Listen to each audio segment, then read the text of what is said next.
Brown says, get that India. Big boy. Call an ambulance!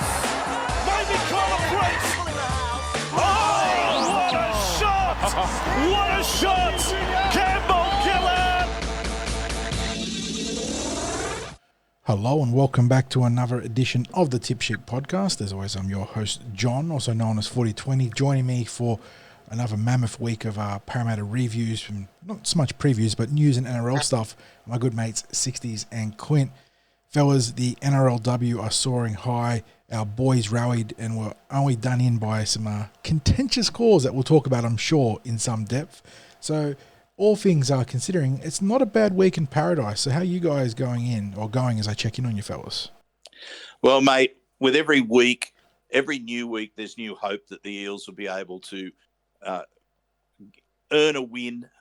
They really deserved it last week. I think when we talk a little bit more about how it was, there's parts they can look in the mirror for why they lost and times where they can, feel very aggrieved about the decision-making that was made. But I guess what we do know with every passing week is that there is going to be something about the NRL that we can be aggrieved about.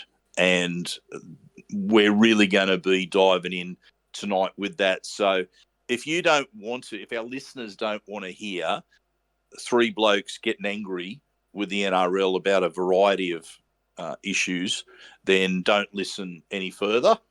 But if you do want to hear, we're going full Abraham Simpson tonight. Yeah, we're going to be yelling at clouds like nobody's business tonight. The year was 1992. Yeah. So, Clint, how are you doing, mate? Have you bounced back yet from Friday night? Look, I'm not too bad, gents. You say before the game, I said this to a couple of people. Unfortunately, I have the pleasure of working with some really good people, the displeasure that they're Penrith supporters, saying, how you think tonight's going to go. I said, if we're within 12 points, we've done well. So, on that metric and my own expectations going in, I feel pretty all right, but it's hard not to feel frustrated and a little bit salty about some of the things that transpired still. Yeah, absolutely. John, I mean, in our preview podcast, we talked about that we felt that the Eels were actually a genuine chance of winning this. We knew at the very least it was going to be a genuine contest. I know my punting tip, I said, take the Eels at minus 12.5 on pick your own line, which I think was paying about $2.30 or something like that. And that, of course, ended up being an easy collect. But, yeah, we genuinely believe that the Eels were in it with a chance. And as it turned out, they just couldn't quite get the job done. But before we go on any further, fellas, mention to our sponsor, Star Partners Real Estate, Auburn, Narelle and Parramatta, just the greatest sponsors people could have because they've been with us for such a long time. They're loyal Parramatta supporters as well. And we're very proud to say that they've been with us probably for, almost the entirety of our existence. If you're listening to this on YouTube, please make sure you give a like and subscribe. It helps with the metrics. Matter of fact, no matter what platform you're listening to this on, we really appreciate your listening and your support. And if you can give it a like and subscribe if you haven't already, we'd really appreciate that. And with that, I think our traditional preamble is well and truly done, boys. So let's start talking some footy and some news. News team, assemble!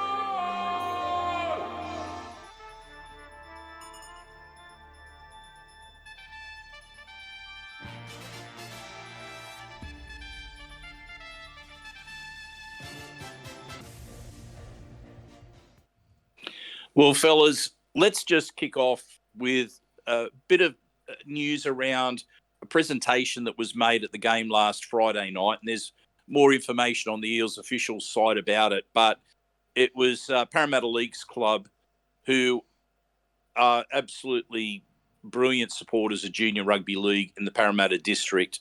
I mean, not only are they the owners of the Eels NRL club, but what they donate to the Parramatta Junior Rugby League every year, it helps the lifeblood of rugby league at that grassroots level continue. And John, you and I have been privy and privileged to talk to many junior clubs in recent years about the support that they get from Parramatta Leagues Club. And that cheque on Friday night for $350,000 that was handed over to the Junior Rugby League, that does so much good. And just to give you an idea about what that money is used for, it covers things like referees' fees, insurance for players. It covers insurance for and money towards committees, managers, trainers, and volunteers. A coaching leadership course, mental health first aid training for 2 members of each of the affiliated clubs. All of that takes away expenses from those clubs. And what it means from a real money perspective for every young person that's playing rugby league is it keeps their registration fees to around $40 per player. Now, if you're talking about playing sport at a junior level, if you're able to participate in a sport and you're a family that's got kids and it's only costing $40 to register the player, your child, whether it's a boy or a girl, because we know the pathways are great for boys and girls now in rugby league. But if you're able to be part of a team for that $40 registration cost for the year, that is a remarkably affordable sport to be a part of. And I guess it's one of the reasons why the junior rugby league is still such a popular sport. And what we should also say is it's not just the sport and being involved in that sport for the sake of the game of rugby league. Junior rugby league clubs do an amazing job for the community because they themselves get involved in fundraising for particular causes.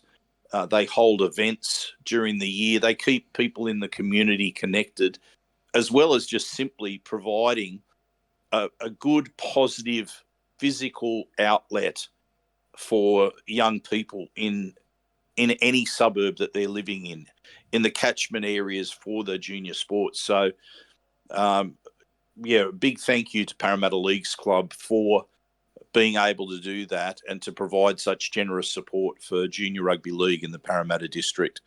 John, you've been involved with me in learning a lot about it. Anything you want to add to that? No, I mean, it's such an important part of helping facilitate the next generation of rugby league talent, isn't it? Whether it's from the NRL, NRLW, or anything below that, because rugby league isn't just about the highest level, it's about the community that goes so far both below and sort of adjacent to it, isn't it? So always fantastic to see that connection between the Parramatta Leagues Club and the junior district. And yeah, it's something that whether it's the Parramatta Leagues Club or the NRL, I will never be upset about seeing support being put into the juniors and grassroots rugby league, and it's something we could see more of, honestly. Not so much from Parramatta Leagues, who do a fantastic job, but obviously the game's governing body. So well done to everyone involved there. Yeah, and Clint, I want your comment because unlike myself, where I was, where I lived, I had to play rugby union. You grew up playing rugby league in the Parramatta district. You played for a couple of clubs in the district. You got to a jet squad level. So you were, you're a talented player in your own right. But what did it mean for you to be able to play junior rugby league in the Parramatta district? Look, the area's home. It always will be. Even if I'm not living there, it'll always be my spiritual home. And, obviously us doing this show, we've all got a spiritual connection to the club. So, I think it's important that, the access to playing sport and, let's be honest, the cost of living crisis, if you want to call it as such, affects absolutely everyone through all walks of life and across society. So it's important that access to things like community sport the effects of that are limited. And this is such a wonderful initiative from the Leagues Club. The purpose of the Leagues Club is to create these types of opportunities in the community. I believe it's at least in their bylaws to be doing such a thing. But to be doing it to such a level where they can essentially cap registration means that there is financial equity for all people in all walks of life, for their children to play and participate in rugby league of all levels. So that's really exciting, and it can only be a positive thing for the growth of the game and for the growth of the game in our district. Yeah, the amount of money that has been donated by Parramatta Leagues Club over well, I guess it's lifetime into the juniors, it would be phenomenal. So and this is just the latest figure that they've got up to with that $350,000. So a thank you and a congratulations to Parramatta Leagues Club for that generosity. Fellas, we're now at that point where we're going to have to talk about the obstruction rule. We talked about it last week, and we were fuming about the decisions that were made in the West Tigers game the previous round, in the Eels game the previous round, and generally what we were observing that was starting to creep into the game, where we were left scratching our heads about some of the plays that were no longer called obstruction, that were just black and white, easy obstruction calls earlier in the season. And now, look, after Graham Annesley came out on Monday and gave the tick of approval for the decision that was made on the Panthers obstruction, running, basically fully taking out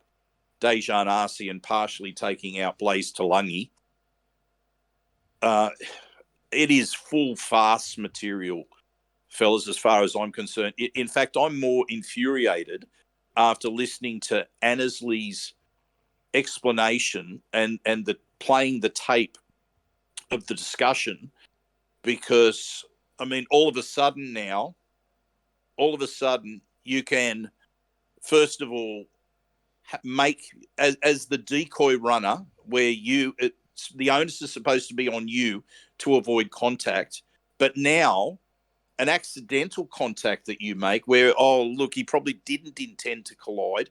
Hey, isn't that the case with every decoy runner anyway, that they don't intend to collide because they know if they collide, their try's going to be taken away? So get that straight off the table, immediately, right? So in Liam Martin making contact with Blaze Talangi's foot, and they've said, well, there's an accident there, so that can't be, there's an excuse there. It's nobody's fault. Accidents happen in rugby league.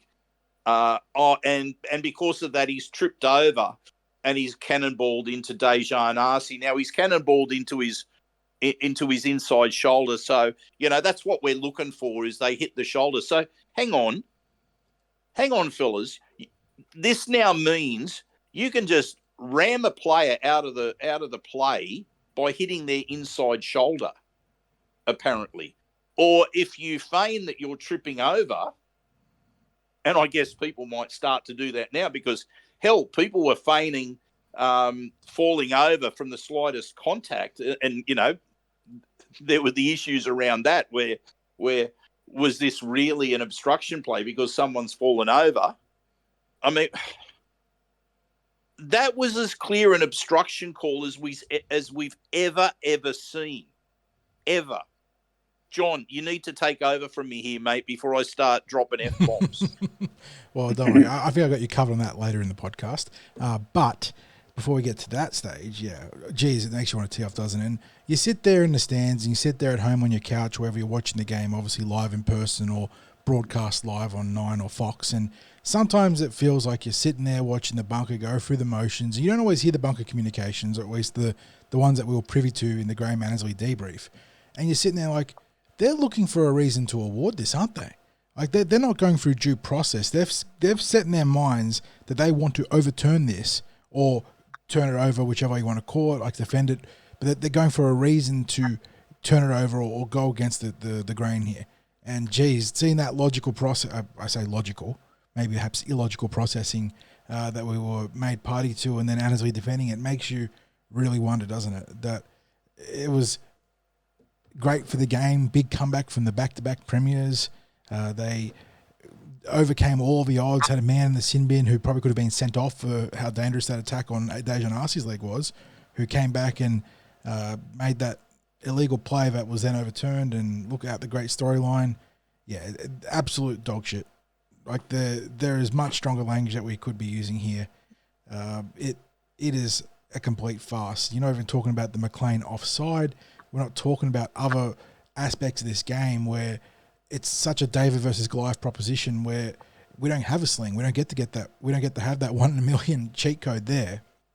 The odds are so stacked against you when it comes to interpretations around the ruck and whatnot. And then you have stuff like this where textbook obstruction. And again, we flagged this a week plus ago actually, that this was going to be an issue because the way you could literally see the evolution and how they're interpreting obstructions was incredibly problematic, and it was leading to a complete breakdown in what is a fundamental, like, non-negotiable of the game. You cannot take advantage the way teams are taking advantage of obstruction. And, we saw it happen the week before with both Parramatta and the West Tigers as the teams that copped it. And again, Parramatta were in the firing line to complete what can only be framed as a bullshit comeback, because Penrith profited from multiple bad calls during that big run of possession they had, but none bigger than that call there where Liam Martin clearly obstructs Dejan Arce. And you talk about how much of a difference it made. Well, the line break happened right through Dejan Arce's defensive corridor, and then we see Brendan Hands make an incredible clutch defensive effort to bring Tungle down short of line, and Blaze Talangi got there, but Dejan Arce wasn't afforded the opportunity to flank or pincer Tungle. It was Tungle, wasn't it? Yeah, Tungle from the other side. Tungle from the other side. So, yeah, what an absolutely beefed call from the NRL, and to double down on that on Monday speaks to the issues that we have in terms of not just the officiating but their overseers, because these problems are just mounting, and it's been a game-on-game, round-on-round, year-on-year basis here where the standards of officiating have slipped, and it's been we've discussed in the podcast, but it's been defended under the paper shield of you can't be disrespectful to officials, and I will always champion that in terms of players and parents and whatnot. When it comes to a local game or a big game, you're not going out there calling a referee a dickhead or a cheat or anything like that. That doesn't mean that they can't be held to the same standards that everyone else in this code should be held to. And right now, the standards are not good enough. Yeah, absolutely. And I mean, you touched on some of the other things that happened in that contest, and the Panthers are, they just point to a penalty count and say, geez, a lot was going Parramatta's way. I can guarantee them there was a lot that was going their way, because we were seeing things like on a lot of their long-distance kickoffs, half the team was offside, and we're in perfect Moses Leota off every kickoff was offside. Yeah. He was a good 2 steps in front of the kicker. Absolutely. We saw that absurd call with the strip on Reg for a start. Yep. That offside call, I mean, my goodness. Did they even look at that? You have to assume that they did, but they must have had an interesting line that they would have drawn across the screen to assess that McLean was onside, because he was clearly that leads me to sorry, you're going to go after. Sorry, I was just going to say, I can only assume that the bunker had a left eye patch on and had obstructed from their view when making that interpretation, because he was clearly in front of the kicker. I was beyond dumbfounded on that decision, and you kind of felt that once that one cleared, well, another one was just going to happen in the ensuing set, and it did. That leads me to a big beef I have with the NRL, in that we trust linesmen enough to mark out correct measurements for 10, 20, 30, 40, 50, and then obviously the inverse at past halfway measurements.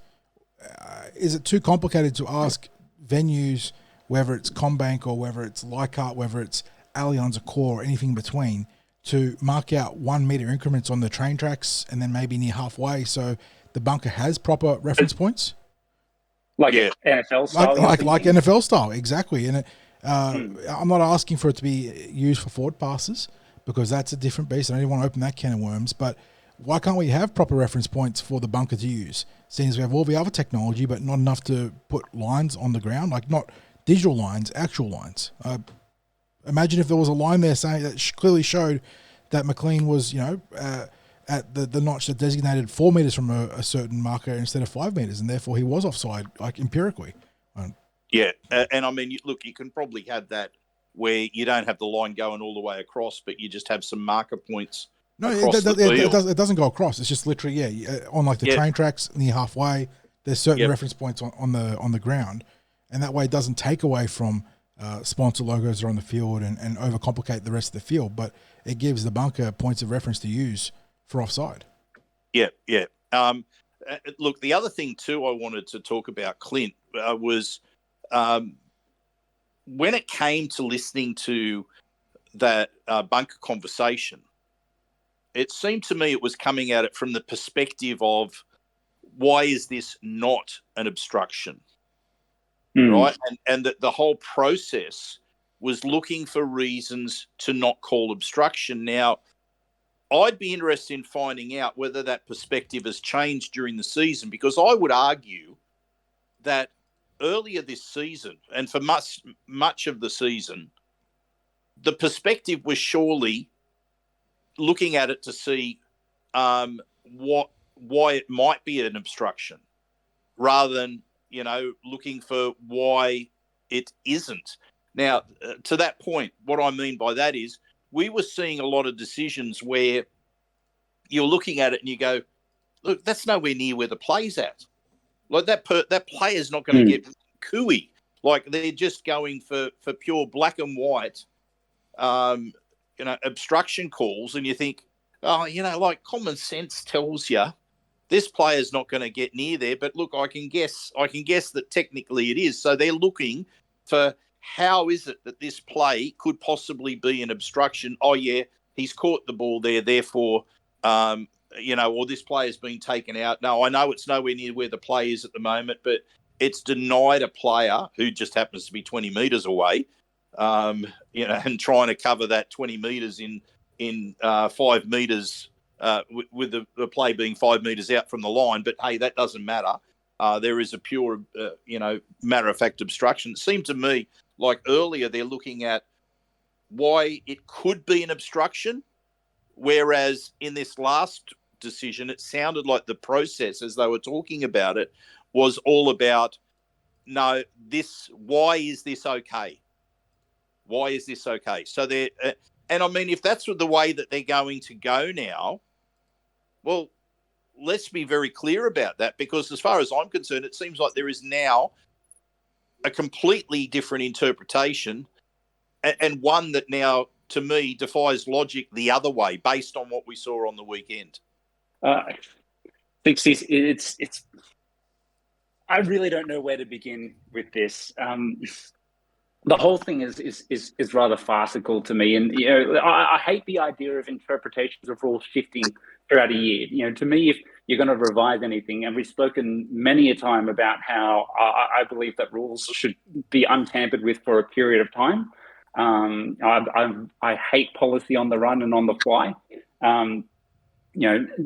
Across multiple years, let alone within a season itself. And it's hard to deny or disagree with that interpretation that you put forward, because the way in which it was explained, and granted, we were at the ground and we had to see that on replay ourselves. It seems to be a complete 180 to what we've seen, not only throughout this year, but in years gone past. And it's kind of like, okay, why did we start interpreting it this way now? And at what point in time were we going to inform the rugby league public that this is how we're going to do things?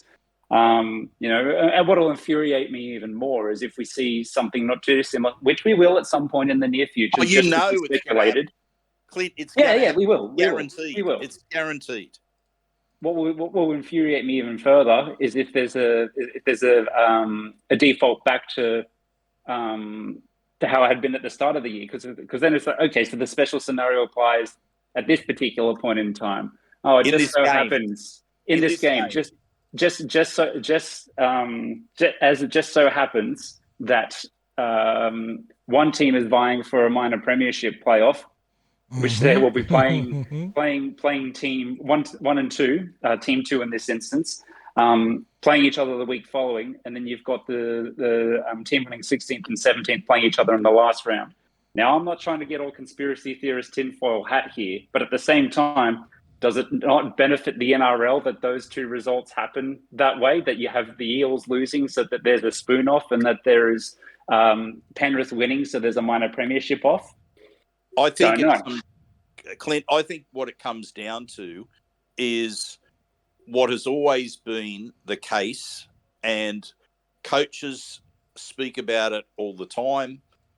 Historically, they've spoken about it, which is that when you're sitting at the bottom of the table and you're not expected to win, then there's subconsciously... Yeah, it's unconscious bias, absolutely. The leaning to, where those 50-50 calls, they don't go your way.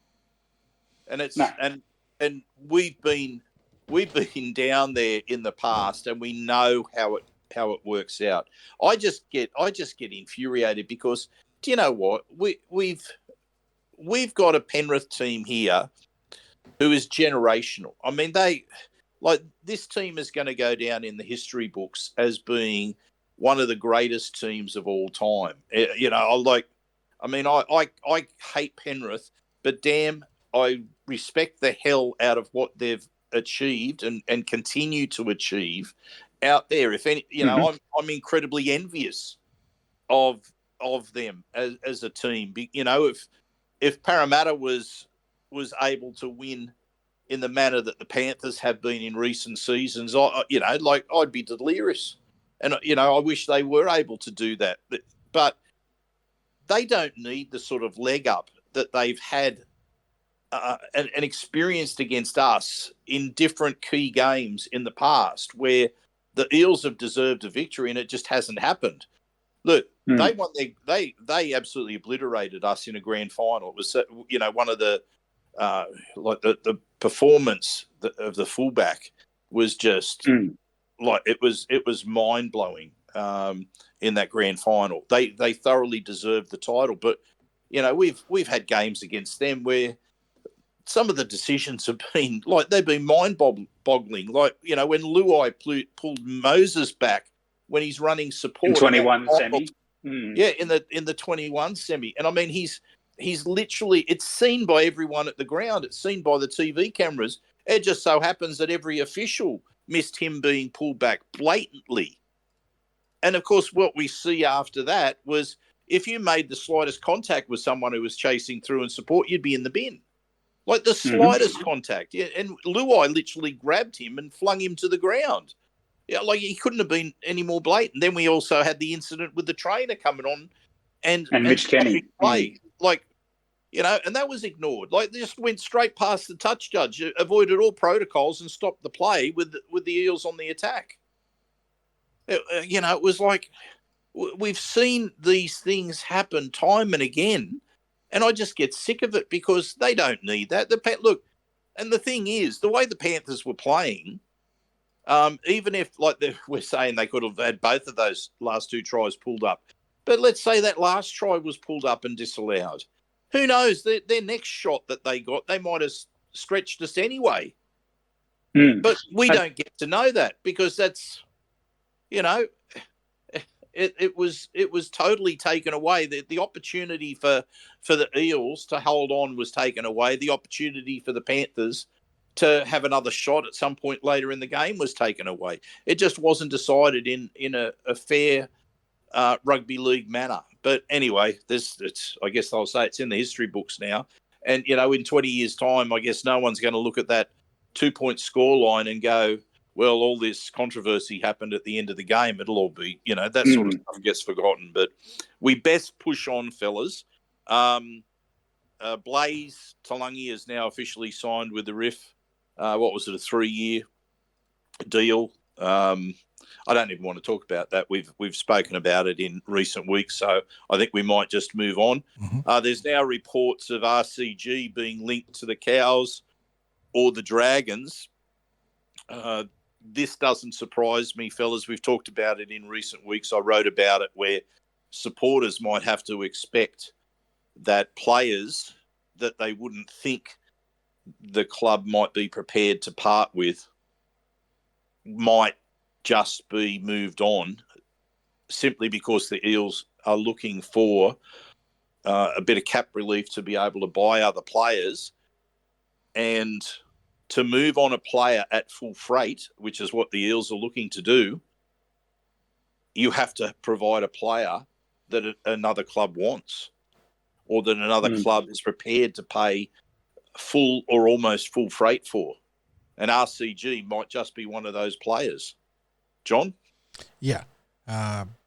Obviously, the Eels, we don't know the full extent of it, but it's pretty clear that based on their actions, there's a pinch on the cap next year with a new coach coming in, and he can't really remodel the team in any way that he would like to without some flexibility in the salary cap. And like you said, that means moving someone on. If the Eels going to be committed to the ethos of not paying freight elsewhere, then like you said, you got to give up a good player to a rival club on the basis of talent rather than just a chance to get value for the opposition. So, yeah, not surprised that Reg is the one drawing some interest. I think there's still some juice left in the tank for Reg, and a change of scenery will probably see him probably get back to what we'd associate to close to his best. And we know for a fact the Cowboys want some bodies in the middle there. Jason Taumalolo's definitely struggling, and I think they've got a few other players that, while they've got the makers of a good pack, they're lacking a hard old head there. So Reg would be a good fit. And in saying that, I don't think just clearing Reg's contract buys us that much leniency, because we've got a lot of roster spots to fill out. It's a barren player market. We're late in the season here. It is not a market like flush with options, so we're going to have to be drawing blood from a stone with whoever we sign, whether it's, I suppose, Super League's an option, but then there's always an inherent risk there of players translating their skills to the NRL, but it's a pretty tough scenario for Coach Riles to come into, but the Eels need to make something happen, I suppose, so this could be the first major domino to fall.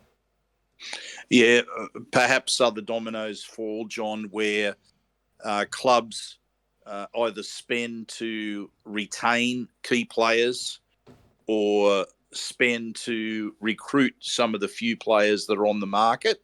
And, we look at Penrith, who, although they lost a couple of players, they've now bought Papali'i and Talangi, and whilst it's not necessarily that might be a cap issue, it's maybe players at that club that might have thought opportunity might be their way. There's some young Penrith backs that look at that acquisition of Blaze Talangi and go, wait, what's going on here? Where's my pathway? So I hope that the Parramatta Eels can capitalise on opportunity there, because we do need outside backs.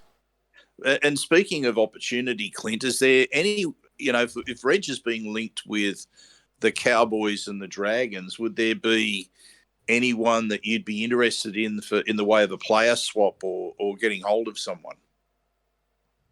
Well, you would hope, if we're to go down this path and entertain this, that something like that would be on the table. Obviously, there's been a little bit of speculation across social media about the availability or legible availability of Valentine Holmes from the Cowboys. Now, he might be someone of interest to us, certainly as we look to improve our backline stocks. But sort of as an extension to the point that John was making, I only, and the play market being barren, that is, I'm only interested in this type of thing if we're going to get a player of equal or better value for us. So we have to be careful now we tread this situation. Yes, he fits the category of the type of player, Reg, that is, the type of player that would be of interest to many clubs beyond the Cowboys and Dragons. But, I think we'd be silly to let him go if we don't have something else already lined up, because we not only have to replace someone in the forwards with that.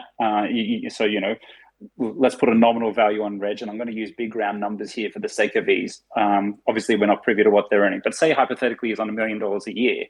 Well, then we have to, and I'm just going to clarify again. I'm not saying he's on $1 million a year. This is just an example. I think he's supposed to be on about $750,000 mil. So, let's use that amount then. So we halve that. We're at 375. We've probably got to find someone of about that value to replace him with in the middle forward rotation, and then we have some money left over for someone potentially for another position. Does that 375 for two players cut the mustard for the type of changes which we're looking to make? Don't know. But, these are all the things that need to factor into making these decisions. So, it's hard to answer, is there a player that we look to exchange without them it being a 1-for-1 if it's someone of significant value back to us. And someone like Valentine Holmes, as was speculated across some social media platforms today, might fit that bill.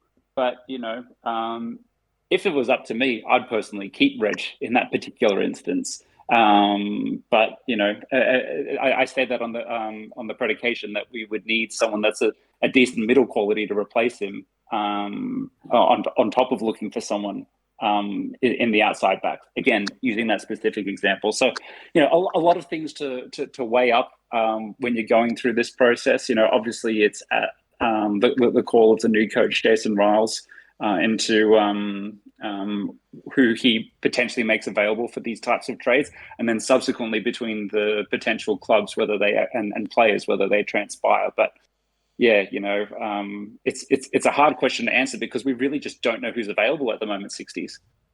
Yeah, absolutely. Look, let's move on now because that's we're certainly speculating there. And where there's no speculation, of course, is Team List Tuesday. So, John, I might get you to charge through the team lists, and we'll talk about some, unfortunately more injury, but also some players returning this week and some interesting selections in the New South Wales Cup.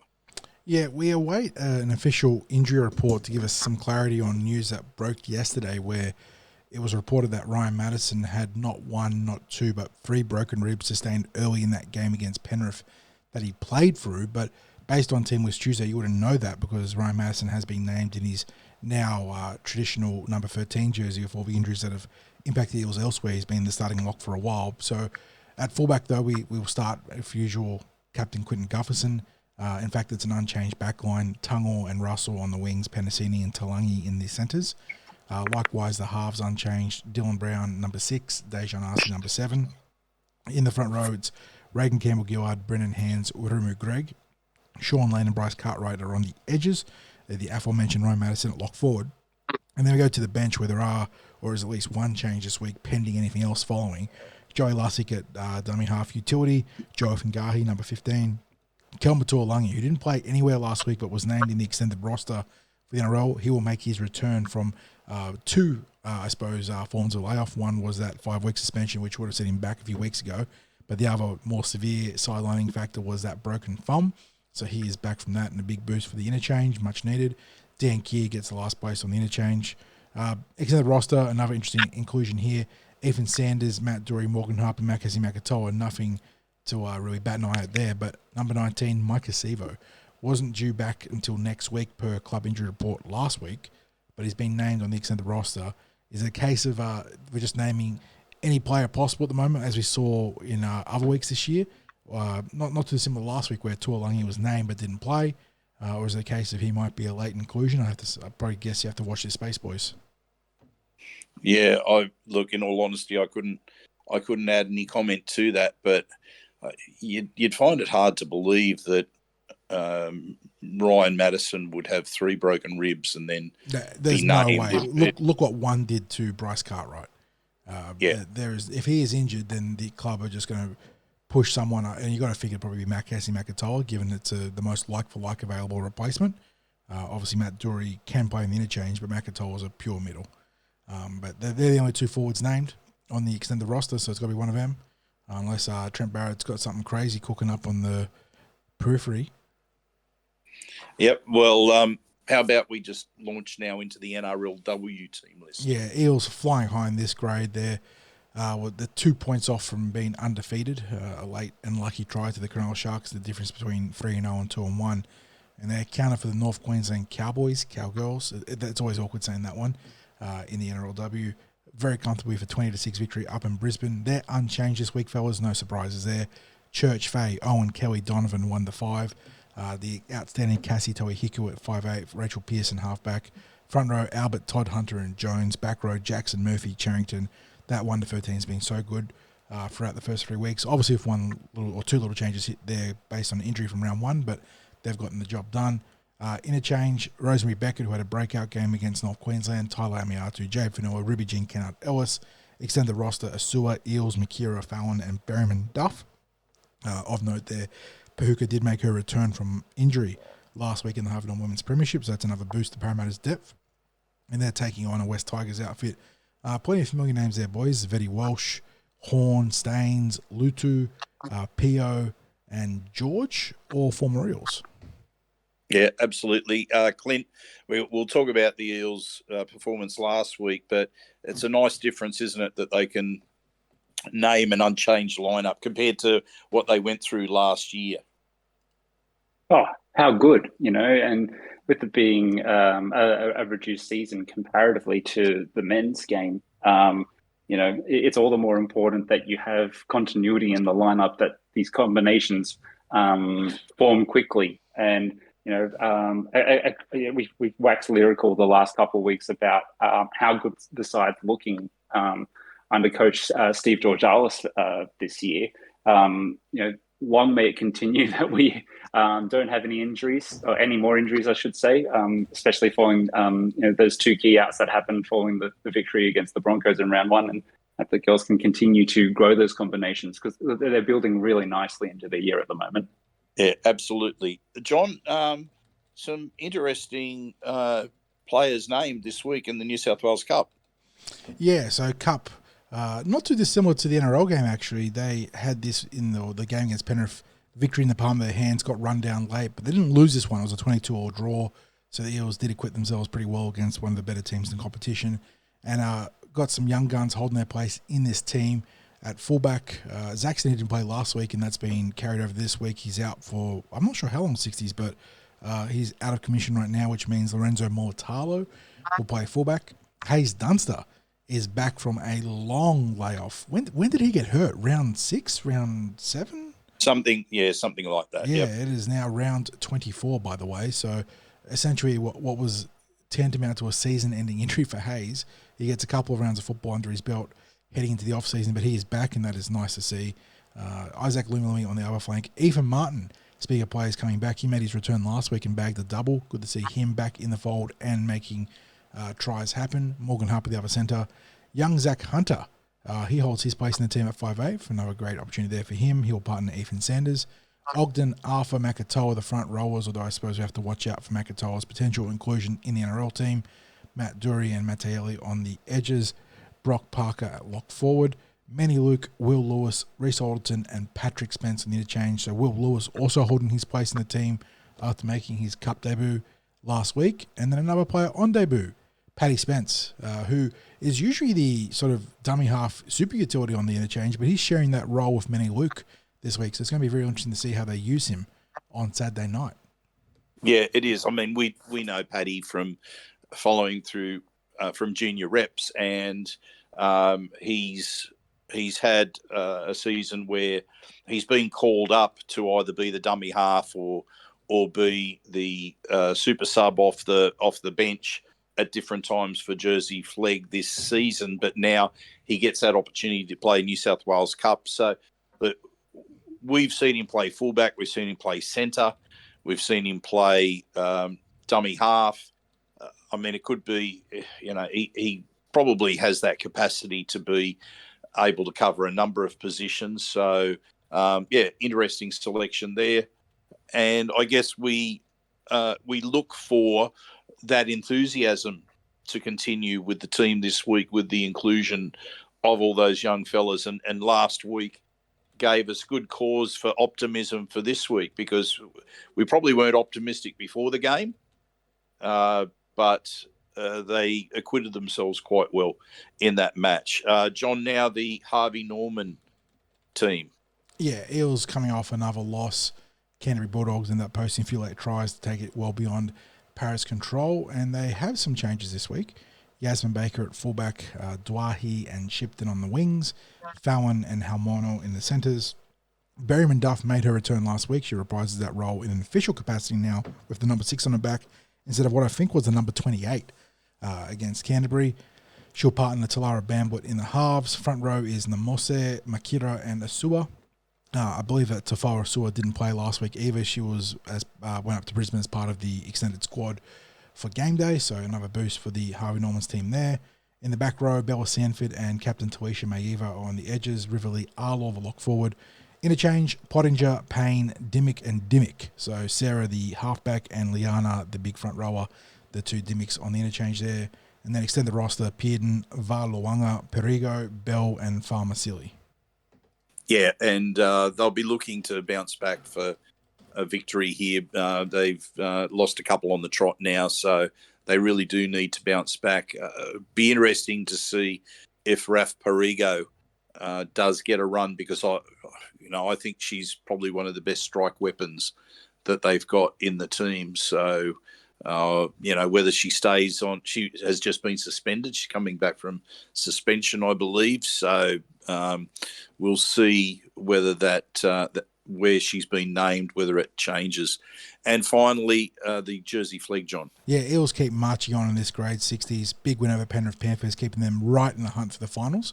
But they enter now what is a crazy homestand. I think it's 3 or 4 games at Eric Tweedale or New Era Stadium. So it's a massive homestand, and it starts with a huge game against the third-place Newcastle Knights, a team that got the better of them early this season.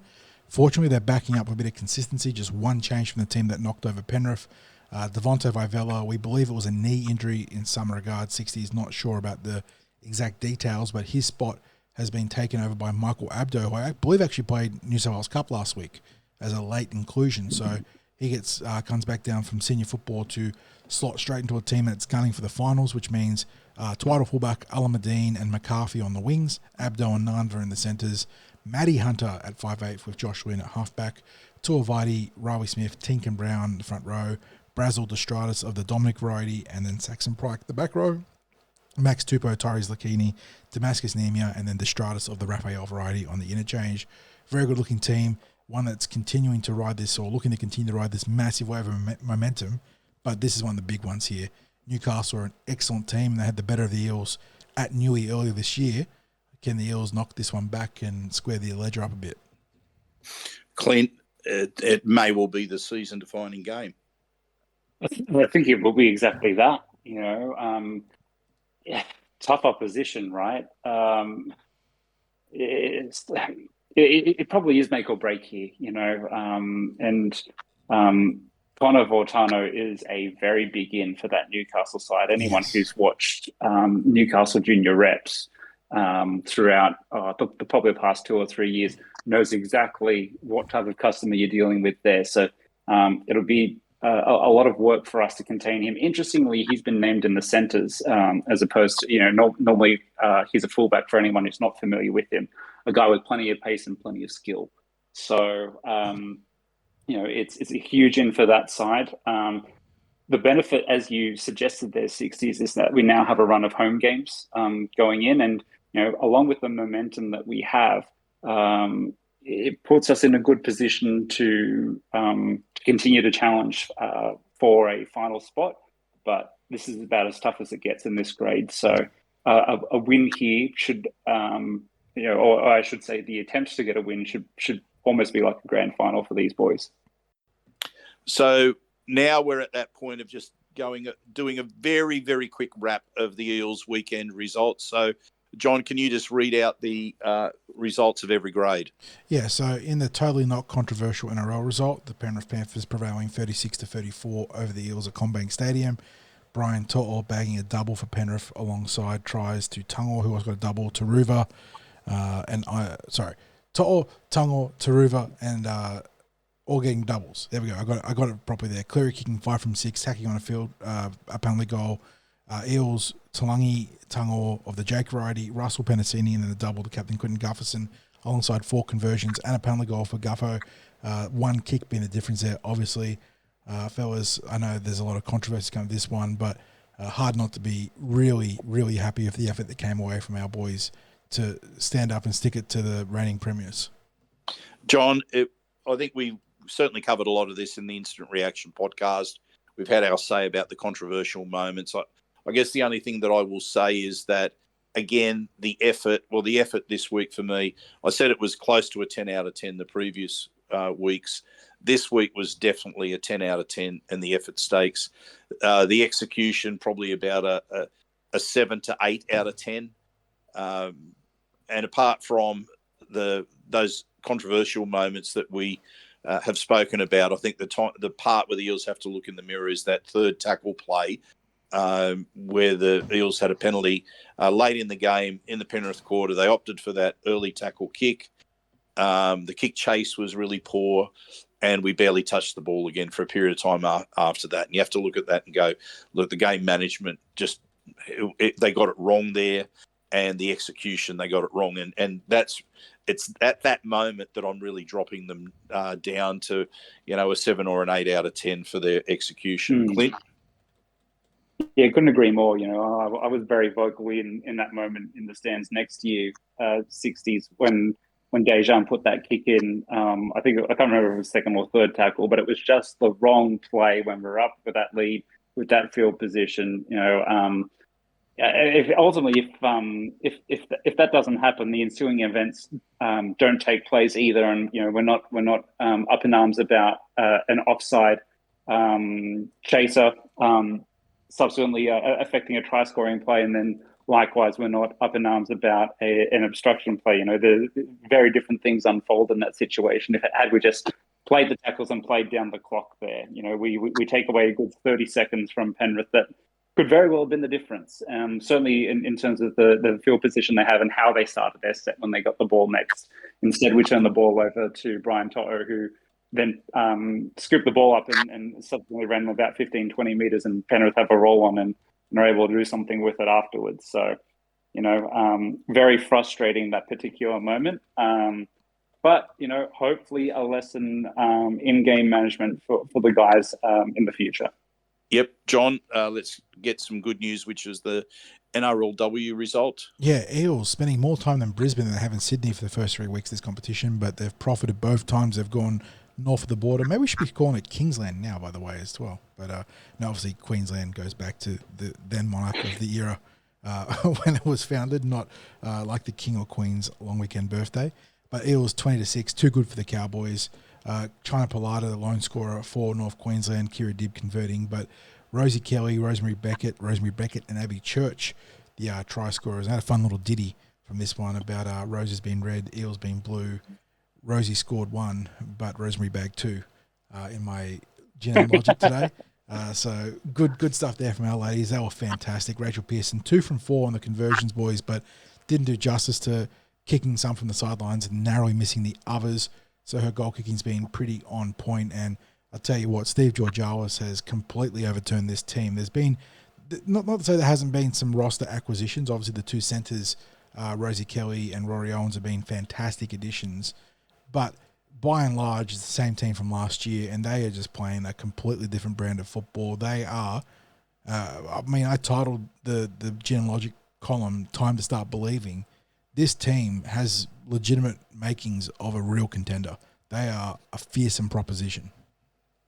Yeah, absolutely. I love the aggression of the players, especially in defence. They really have taken it to their opponents every single week. But for a couple of incomplete sets late in the game against the Sharks, they'd be 3 from 3 and aiming for, taking a win against a Tigers team that's been struggling this year. Not that you want to take any opponent lightly, but the interesting thing for me, apart from a couple of standout performances and trying to make a hashtag out of Take Me to Church, because Abby Church is certainly performing on a weekly basis. Second in the Dally M's, by the way, 10 points, just 2 points behind the leader. So she is Well, killing it. Yeah, that's no surprise. But I reckon the really interesting decision for Coach Steve Georgalis is around Rose Beckett, because, mate, she, that performance when she came onto the field, it was composure and confidence, and the two tries, they, that she didn't flum two tries, she made two tries for herself. So I think Steve Georgalis has a interesting call going forward about how he uses her off the bench, and of course then it will be interesting going forward because he will then have and we should point out to our listeners that Rose is actually come through as a halfback, and that's may well be her preferred position. But she's going forward. She becomes an interesting proposition about what her best position might be, because the Eels obviously already have two quality dummy halves at the club as it is. So it's a good headache to have. Clint, anything you want to add? Let the good times roll, girls.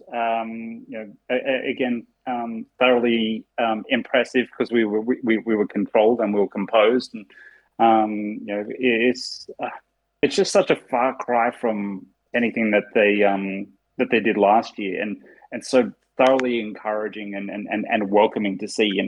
I think we all said going into the season, we were hopeful, but there's a little bit of apprehension behind that hope. Now it's genuine hope, isn't it? The style which they've employed, and you touched on that aggression, Sixties. It's what you love to see. Some particular moments across the first three games as well, where the girls are really attacked with their defense and really gone after the ball carriers. It's part of why we love rugby league. We love to see that style of defense, and as I keep saying, long may it continue. Yep. John, now that we've already spoken a little bit about the New South Wales Cup, but the New South Wales Cup result? Yeah, the curtain raiser out at Combank on Friday night. 22-all draw this one ended up. Eels are taking on the more highly fancied Penrith Panthers. Actually jumped out to a pretty healthy lead at half-time. Tries to Harper. A double to Ethan Martin on a return from injury, as well as Lorenzo Mulatalo, setting up the Eels for that late lead. But Ethan Sanders struggling with the boot again, 2 from 4. And a penalty goal, keeping the Panthers in touching distance, and touch they did. Tries to Schneider, Kapoa, Amatunui, and another one for Schneider, along with 3 conversions from Jack Cole, enough to seize a draw from the jaws of defeat. But it was a pretty entertaining game. We got there for the last 15-20 minutes. Sixties had that pre-game show with Michael Butner, which was a lot of fun, but meant we missed out on a lot of the action here. But like I said, good to see Ethan Martin immediately striking not once but twice after a pretty healthy layoff for a hamstring injury. And the window for him to push for NRL honours this year is probably closed, but it's good to see him still striking immediately. So he hasn't lost his form with the layoff. Yeah, so really he was one of the talking points, along with the New South Wales Cup performances of some of the younger players who were brought Brock up Parker from Jersey Flegg. as well. Brock Parker, big game. Yeah, but apart from that, it was just good to see that they got back into really competing in a match against a higher rated opponent. So well done there. Clint, you probably saw a little bit more of the game than what we did on Friday night. Your takes? Yeah, look, probably not just dissimilar to the NRL boys, where it looked like the game was somewhat wrapped up, and the boys had done all the hard work only for it to slip away at the death. And obviously Ethan's kicking was a contributing factor in that. Had he managed to get just one more conversion over, well, then that's the result.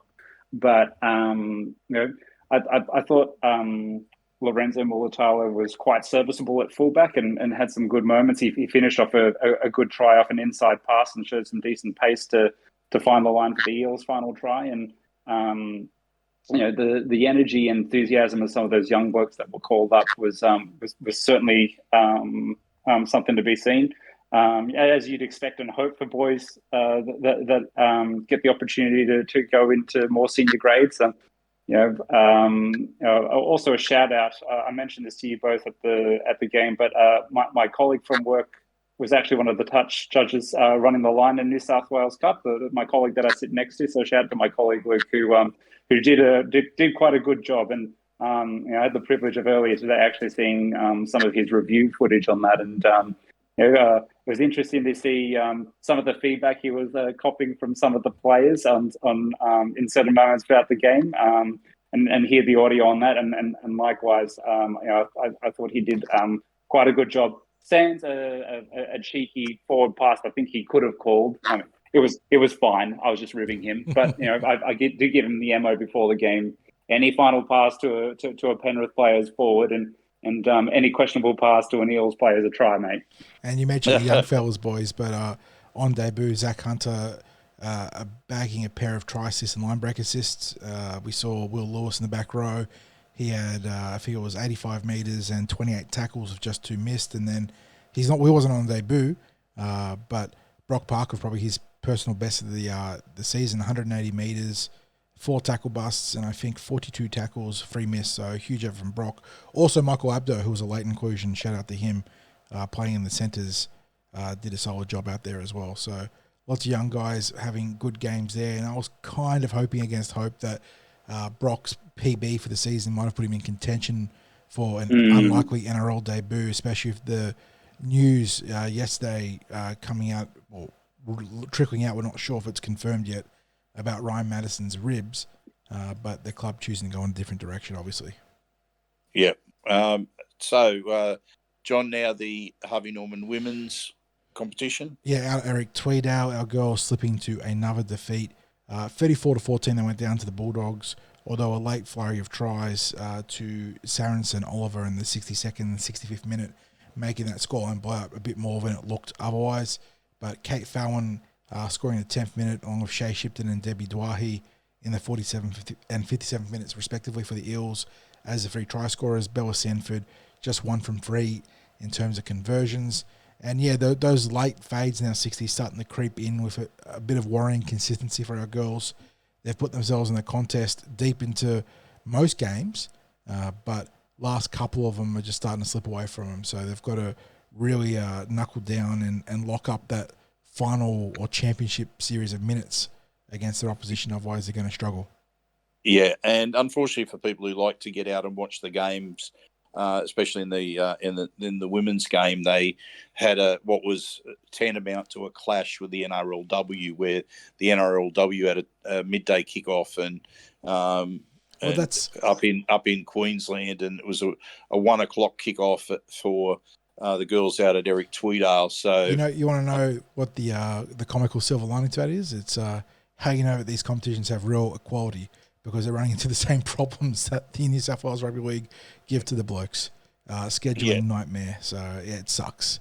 It sucks. Yeah, but John, something that I do want to point out, and it really comes down to what the girls have to work on, is the completions were around that 60% mark again, and they were playing against a really strong Bulldogs side, which not only had 58% of possession but completed at 80%. And of course, that was then reflected in other stats like, having over 500 more running meters, having, nearly 300 more post-contact meters, having 8 line breaks to 3, 45 tackle breaks to 18. 60% completion rate's a good 15 to 20 points down on what their internal benchmarks will be. And when we talk about it so often, and it is flogging a dead horse to some regard, but there is a reason why completion rates are hailed as being so important to a game plan, because they put you in the competition. And when you only complete at 60%, it's a wonder the scoreboard wasn't more of a blowout, honestly. Well, that's why you start to see the defence under pressure, and they ended up missing 45 tackles to the Bulldogs 18 and 18 ineffective tackles to the Bulldogs 8. So it's just, it's making a rod for their own back with that aspect of the play. So just tidy that up. Let's complete the sets there, girls. And hopefully we can get out there and be able to blog another game live a couple more times before this season's out. And John takes us to the last game, which I was out at Eric Tweedle for the Jersey Flag. Yeah, Eels in what has been pretty much the story of their entire second half of the season, a must-win game against the Penrith Panthers, and they prevailed 30-14. Penrith scored through Patoa Hateri Papali'i, one of their highly touted prospects there, and then Aston Warwick and Samuel Lane tacking on additional tries. Jack Cleary just 1 from 3 off the tee. On the flip side, Eels scoring via Ollie McCarthy, who's really taken the flag and relishing it. He bagged a double on the wing. Tyrese Lakini, Max Tupou, and Big Sam Tuivasa rounding out a trio of middle forward scorers there. Well, not middle forwards, just big boys, because Tyrese and Tupou do play on the edges at times. Then Arpa Twiddle, a rare flawless day in terms of try conversions for him. He was 5 from 5. Did miss a penalty goal, but crucially was making every 4-pointer a 6-pointer. And we talk about the importance of converting by sixes or going up in sixes in games. And yeah, well done to Arpa for a rich vein of form off the tee. And that win keeps the Eels very much in hunt for the... We do think it is a top 6, but we need to get probably more clarity on that 60s. Right now, Sharks in 6th place on 27 points, 11 wins, 1 draw, 9 losses. Parramatta Eels chasing them on 26 points, 11 wins, 10 losses, obviously no draws there. And they have a points differential of plus 41 compared to Cronulla's 123. So perhaps it's good that the Sharks are on an odd amount of points because it means that if they just finish ahead of them, they can't finish even to them.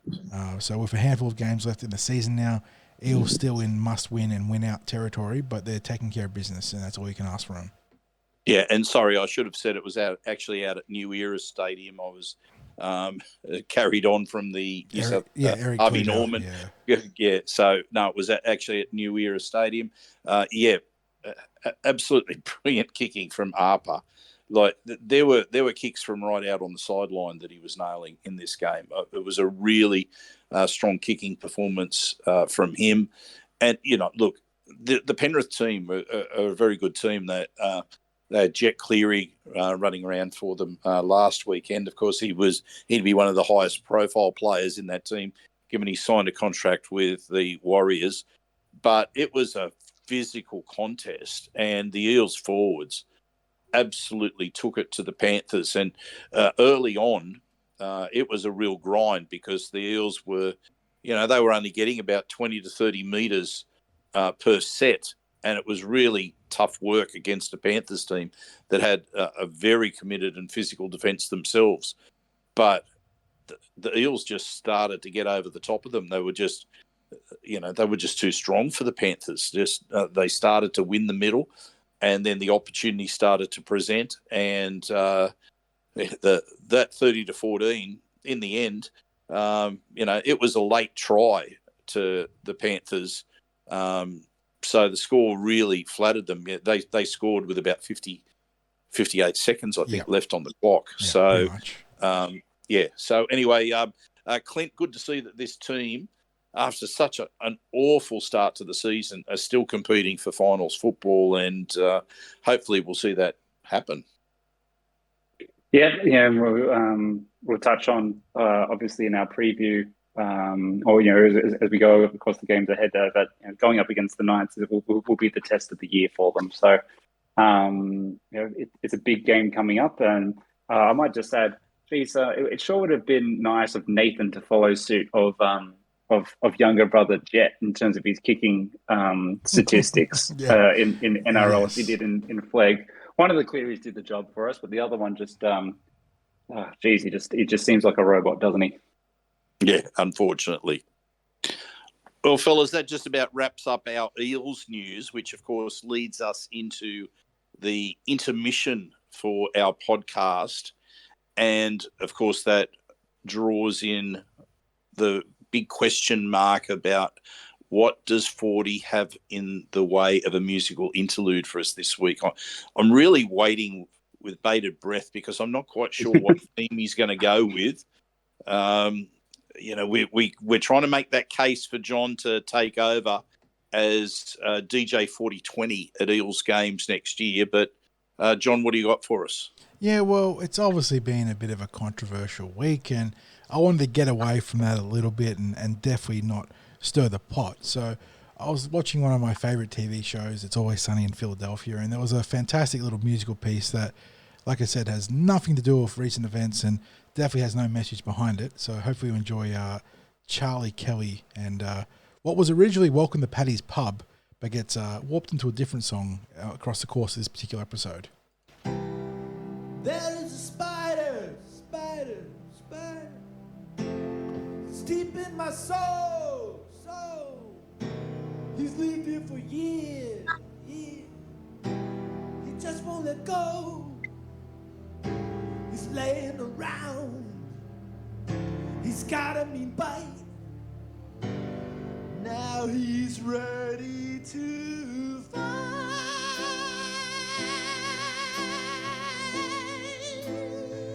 And stand up for what he knows.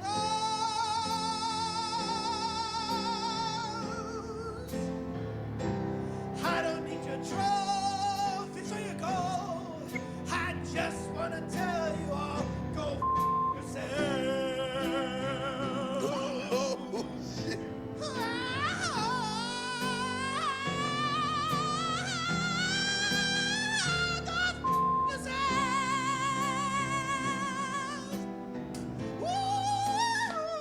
Spitting? He's spitting. Oh, spitting at them. Is that the sign? It's correct. Sign. Spit! Spit! Hey, you! Oh, what is wrong with you people? Get out of here!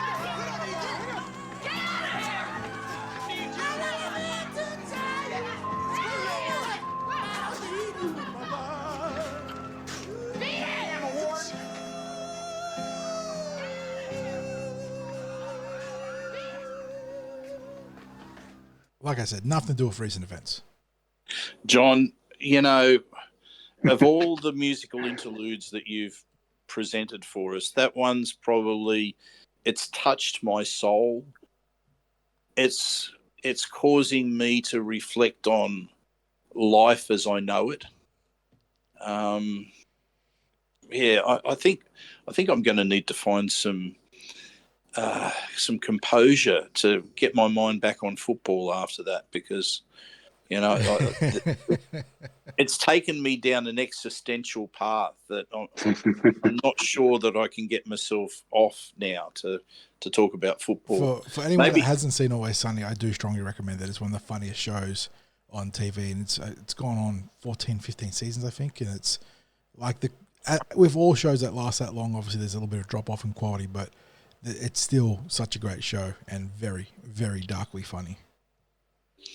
Well, John, we go from the darkly funny to the weekend wrap of the NRL and NRLW results. Let's get right into I'll throw it back to you so you can help me get my mind focused again. Massive race for the finals starting to heat up in the NRL and the NRLW. We're starting to see contenders sorting themselves out. So we start in the NRL, where the Storm, too good for the Rabbitohs, 28-16. That one at Accor Stadium. The Sharks, I mean, it wasn't a top 8 team, so it makes sense, right? The Gold Coast Titans, who had a hot hand coming into this one, absolutely blasted in the backside, 44-0 by Cronulla. I believe it was 30-0 at halftime as we were wrapping up our pre-game show with Michael Butner. And I could not believe, A, that it was that big a blowout, and then B, that the Sharks couldn't go on with the job to get 50. Come on, you got to rub them out, Sharks. Eels and Panthers played out a thrilling but controversial game, 36-34 for Penrith. Manly started sluggishly, but too good for Canberra, 46-24, big second half rally. Broncos taking on the Cowboys. This one's at Queensland Country Bank Stadium. Looked like the Cowboys had this one well under control, and then Brisbane fired up in the second half to take this game 42-18. Canterbury too good against the Dragons, 28-10 victors at Nostrada Jubilee Stadium on Saturday night. Biggest controversy of that one was the biting. It wasn't even allegations because Crichton didn't press charges, but as we'll discuss after this, there has been a result in that as judiciary for Kyle Flanagan. And then we had a thriller up at Suncorp, Dolphins prevailing in Golden Point, 34-32 off a Sean O'Sullivan 2-point field goal. And then finally the round closing out with Newcastle. Thankfully, I was a little bit nervous about this one, but Newcastle thankfully accounting for the West Tigers 34-18. Yeah, it was a bit of a mixed bag, the round. Clint, what's what's your big take from that weekend? Any particular match that you thought was, I guess, going to determine either finals football or maybe caught you by surprise? Look, I don't know if there's anything, there is something that caught me by surprise, and that was certainly the Sharks result, as John alluded to there before. But the other thing that he indicated or intimated there was the nervous viewing of the Knights Tigers game. I just had a feeling going into the weekend that if the Tigers were going to find something against an opponent, it was Newcastle. Traditionally, they've matched up quite well with the Knights in recent years. The fact that the Knights had a couple of injuries and outs also helped the Tigers' cause. And when they were sort of going tit for tat for most of that first half, it was certainly leaving me feeling a bit nervous. Thank goodness for the pace of Fletcher Sharp and his reflexes for what might be a contender for try of the year. It was quite an extraordinary finish. I think that was the try for his hat trick, was it not?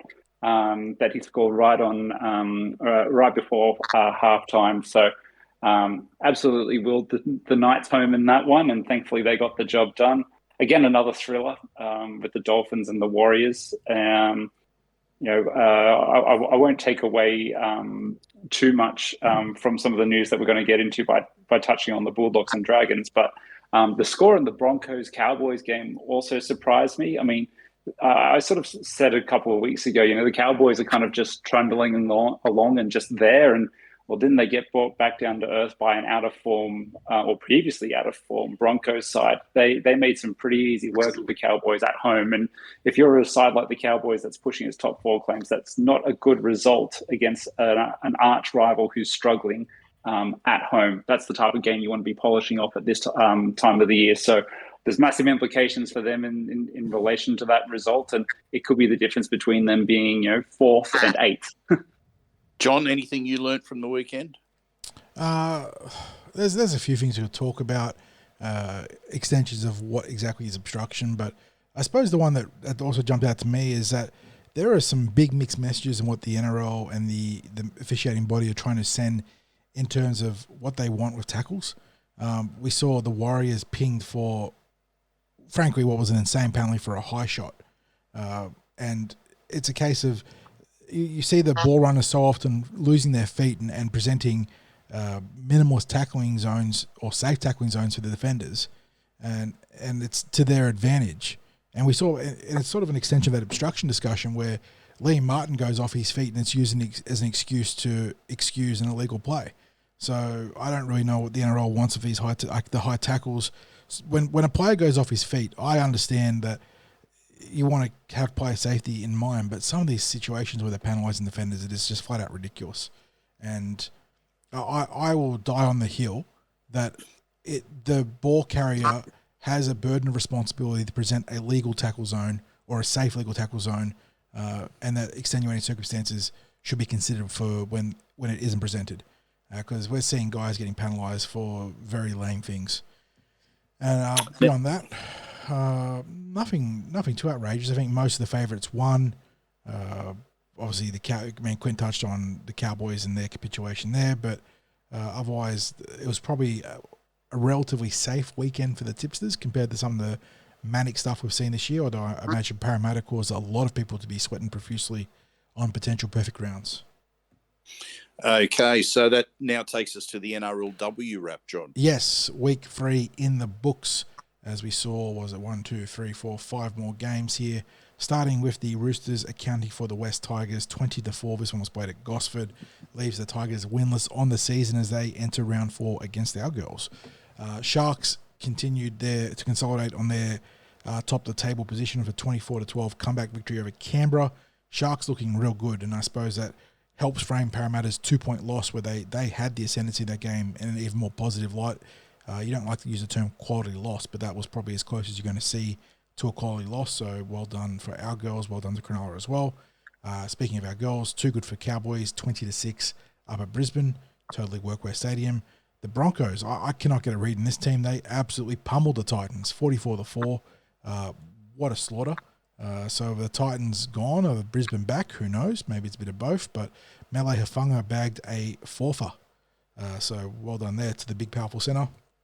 And then rounding out the round was the biggest upset, the Dragons, knocking over the Newcastle Knights and finally bringing an end to, what was it, an 11-game winning streak, I think it was, or something like that. 11, 12 games with an 18-10 upset victory at McDonald Jones. This one was an away victory. And it was 4 tries to 2, by the way. Goal kicking not in the favour of the St. George team, but speeds to Tegan Berry, Keely Brown, and then a double to former Eel Kimberley Hunt, getting the red V over the line there. So big upset, and that leaves the ladder looking very much open for the Parramatta Eels to make a charge. Cronulla undefeated in first place. Roosters 2 wins, 1 loss, plus 30 points differential. Parramatta Eels 2 wins, 1 loss, plus 24 points differential. Newcastle Knights 2 wins, 1 loss, but 0 points differential. So 48 for, 48 against. And then the Titans 2 wins, 1 loss, negative 16 points differential. This is we have a fantastic chance to consolidate. And given that the Sharks play Newcastle next week, not just consolidate, but maybe claim a share of the competition lead if we take care of our business. Well, it would have been good to have had that victory over the Sharks the previous round. But, look, I guess for me, it's those 2 losses that I wouldn't have predicted the loss by the last year's grand finalists, and especially that loss to the Broncos. I mean, the Titans losing by that sort of score was that's insane. Very much insane. That's just insane. Clint, anything that you learnt from the round of NRLW? I highlighted last week when we were talking about the NRLW that it would be within the Eels' best interest that some of the teams that were winless were to win. Thankfully for us, both the Broncos and the Dragons were able to do that. Because if you have too many teams that remain winless, it then makes the other end of the table all the harder to climb. And with the girls already having that narrow loss to the Sharks against their name, in a 9-game competition, it makes it harder to secure one of those top 4 spots and to qualify for the finals. So the fact that some of those teams or 2 of those teams that were winless found a way to get a victory only helps the girls' cause, because suddenly 1 loss isn't as detrimental as it could be.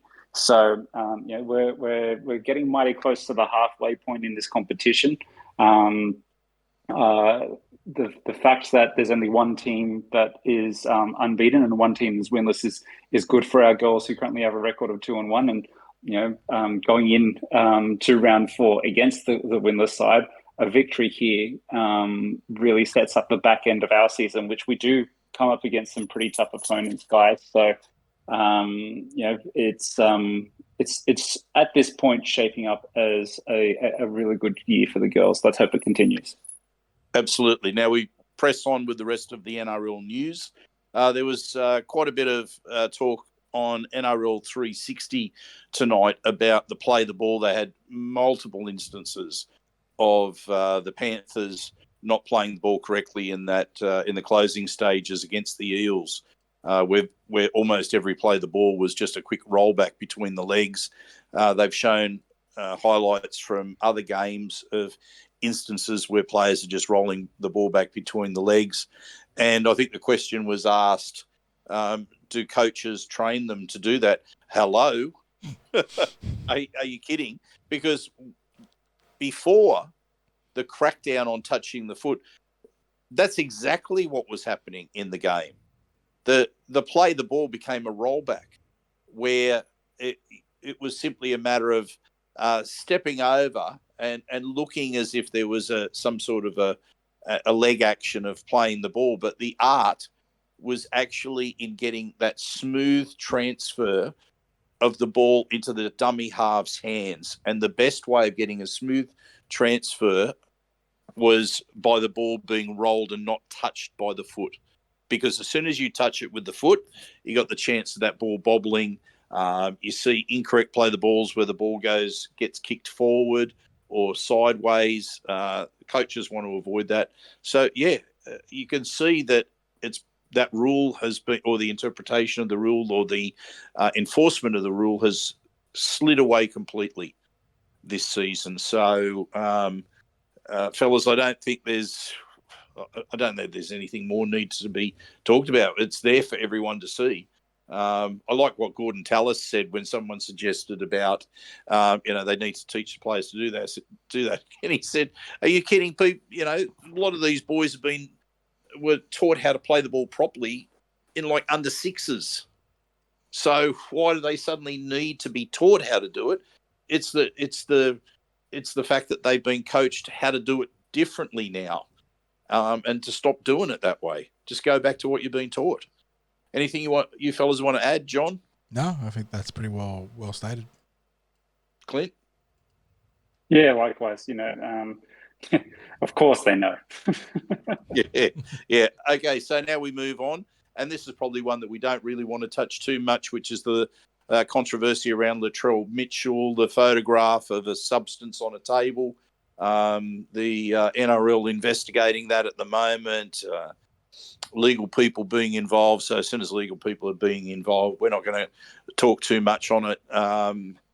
It's just, my only question is, how do we end up with a photo of something like that happening, and then that photo gets leaked? That's all I'd say, and I'd say it as a reminder to players. If you're going to hang out and do, we don't know what it is, but like phones, they've got cameras, people take photos. If you don't know people that you're hanging around with, or you don't trust them, even if just be careful. This is like, I wouldn't even call it a life lesson, because I do not condone the use of that kind of substance, but it's a common sense thing. If you're going to do something illegal, the phones go into a bag. Like, guys, come on. I understand, we're terminally online and we're addicted to our phones, but if you're going to be a goose and have that kind of fun, everyone puts their phone into a bag. You don't take pictures, because unfortunately, apparently you just can't trust people to take pictures, because we see it happens so often, doesn't it? And like you said, we're not going to comment whether Latrell was actually doing something illegal. That's completely up to the NRL and the integrity unit in South Sydney. But the fact that there is a photo like this, just put the phones in the bag. Yeah, absolutely. Okay, we go now to another controversial moment, and that's the judiciary appearance of Kyle Flanagan, over the biting incident. Has there been an outcome on that? There must surely be an outcome. He has been found guilty, and last I checked, they were still determining 4 weeks. It was 4 weeks, because I know they were pushing for 4 to 6 weeks. 4 weeks. You might just have to verify that, but it appears to be 4 weeks. Let me double check, because I do have this up open here. It looks like it hasn't been locked in yet. I think they were pushing 4 to 6 weeks. Was the last I saw. Well, look, I mean, no one wants to see biting in a game. I mean, it's abhorrent. It shouldn't be a part of the game in any way, shape, or form. But I'll tell you what, fellas, what I'm having trouble getting around in my head, when you look at what transpired, there's a couple of things. First of all, you've got an extremely aggressive second tackle from Stephen Crichton on Flanagan, who's down on the ground. I mean, he's already down on the ground, right? The tackle's completed as far as I'm concerned when he's come in for the just to inflict a bit of pain on the bloke when he's on the ground. He's then pushed his head against Flanagan's head to push it further into the ground. There is one action in that if they were standing up facing each other would be called a headbutt. Yes. Surely. Yes. Surely. Like, I mean, we see where players lean into head on head and it's called a headbutt, and they get suspended for that. And somehow when they're laying on the ground, he's allowed to not just lean in, but then do a second action of hitting his head into Flanagan's head. His nose ends up in Flanagan's mouth. And then, I don't know about you, but... Well, it's exactly the sort of action... My head forced into the ground, the nose ends up in my mouth, and my arms were pinned. there's a fair chance I might chomp down. And if like whether it's deliberate or not, like there's just like maybe it's a reactionary thing. But my issue is that you can argue whether Flanagan bit or not and whether that deserves some punishment. But Crichton's action is, again, sort of akin to that play the ball point that you brought up just earlier, Sixties, is something that the NRL literally flagged and highlighted as something that they want to get out of the game because it's been, polluting the rucks and causing a lot of issues for the officials. That grubby hand or elbow or head into the head of the opposition or the opposition ball runner in that case. How was Crichton not penalised? How was Crichton not charged? Because he committed a crime every bit as bad as Flanagan in the context of what the NRL is telling us is bad for the game. And, it's... Look, I would have been content with both of them getting a week or two just because the whole process was very grubby in general. But the fact that Flanagan's now looking at 4+ weeks and Crichton's getting nothing, it's, interesting. Clint? Well, Stephen Crichton didn't exactly, I don't think he's completely innocent in this. And, it's not as though he didn't invite an opportunity for something to happen. But at the same time, we don't want to victim blame. The fact of the matter is, no matter how much Kyle Flanagan denied it, he beat him on the nose. It's plain and simple to see, Stephen Crichton put himself in the position for that to happen. So he is culpable.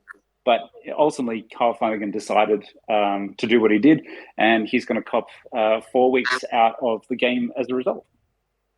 Yeah, and look, you can't argue with a penalty that's handed down for a bite, but I just think, it's if the player doesn't do something to him, which I think is against the rules of the game, the situation doesn't eventuate. It's almost the same as, it's different, slightly different circumstances, but it's like when players are sledging, which they're, according to the player, code of conduct, they shouldn't be doing, right? But if they're really going to town sledging and then a player reacts, the player that reacts is the one that cops a penalty against them, probably cops a suspension, and the bloke who does something which is actually in, as I said, the NRL code of conduct that they're not supposed to engage in, scot-free.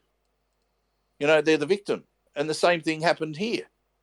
The bloke has made that highly aggressive tackle when the tackle is complete.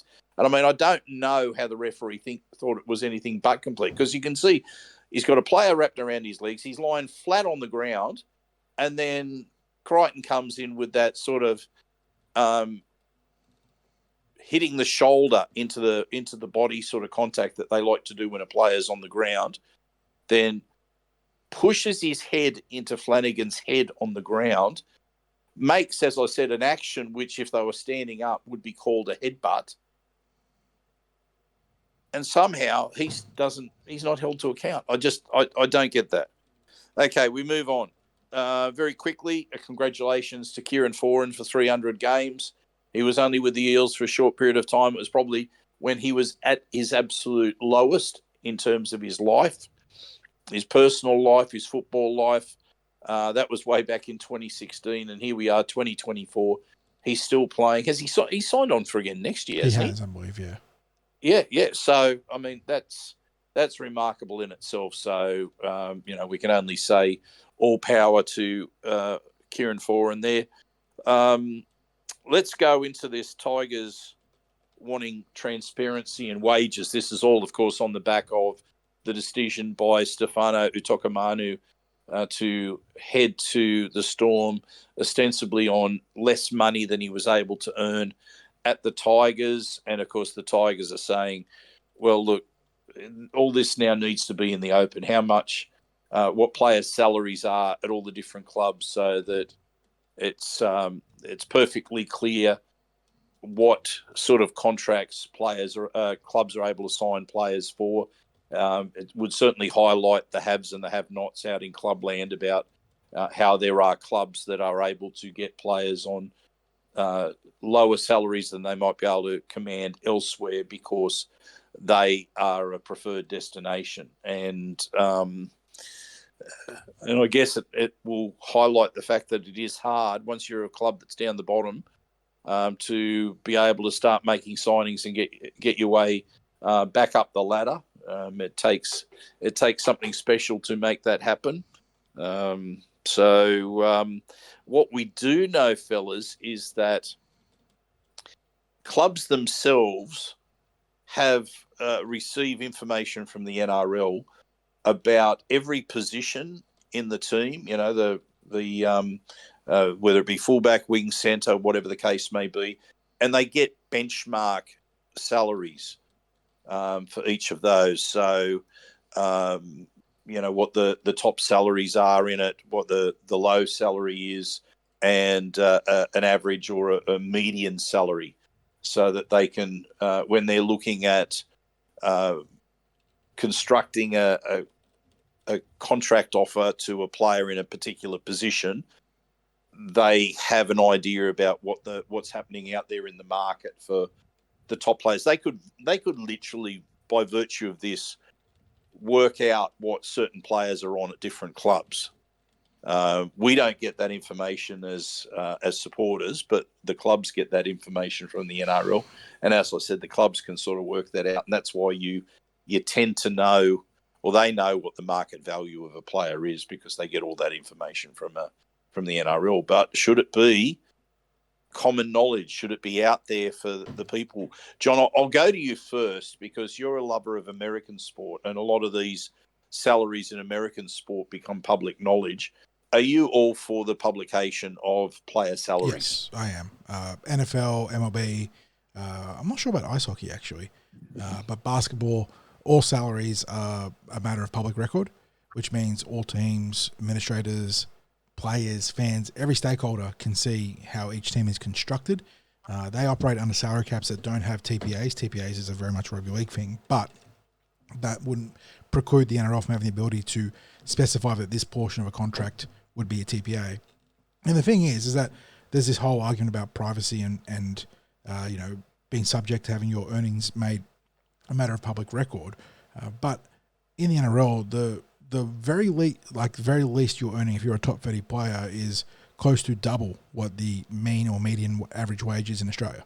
So you're already far well off than the average person. So it's not a matter of being embarrassed or ridicule for where you're at the starting line. And we already know what all the top players are earning. We know that Mitchell Moses and Nathan Cleary are on over $1 million. That is, thanks to the media, something that everyone's privy to. So I'm not really sure why there's this whole consternation about, you know, what the middle income earners are in the NRL and what they're getting. I think if you're a player, it gives you better bargaining power. If you're a up and coming young player, if you're like, say, Bailey Simonson, for instance, currently negotiating with the Parramatta Eels, he can then point to other players who are producing similar results to him and say, well, if they're earning this, then I should be earning this. So it helps players that are not superstars have better bargaining power. It helps chase away the stigma of cap cheating, which obviously the NRL has been very much subject to. And yeah, like I said, I think it just helps small clubs be able to negotiate, to understand what they're up against. It helps big clubs, leverage their strength on the field and say, look, we've only got this much space. We're not bullshitting you. If you want to come to us and win a premiership, this is the compromise that you have to make in terms of earning. I think that while you can point out some legitimate negatives, I think on the whole it leads to a healthier game. So I am very much for public salaries for the entire salary cap.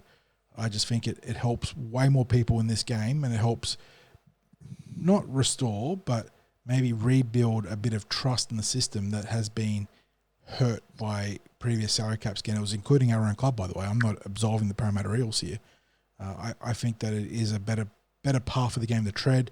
In saying that, all these American sports are also tied to a draft-style system, which helps augment a lot of our salary cap pressure, because you're constantly bringing in young talent guaranteed every year, which is not something that we really have in Australia. Even with the AFL, I don't think the draft brings an influx of the amount of talent that is brought in. It doesn't correspond to that of its American counterparts. So, look, it's not a black and white situation, but I am definitely pro transparency on the salary cap. Okay, Clint, what's your take on that? Yeah, I'm the same. Much of the point that John made about establishing trust, not only throughout the administration but also throughout the fan base of all the respective rugby league clubs. I was having an interesting chat today with a colleague about the delineation of administrators and regulators in sport.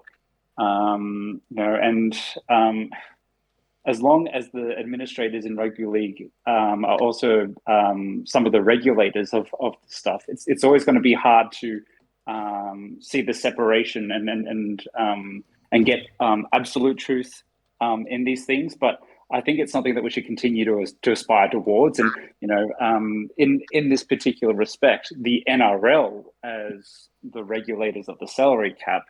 I think they should be certainly in the long term be looking to build towards these things. Obviously, there's the issues of privacy and some information not becoming public. And we're not saying that necessarily to go around and publish every NRL player's salary and make that public information. Certainly not. But I think that there does need to be a level of clarity, much to the point that John's making around.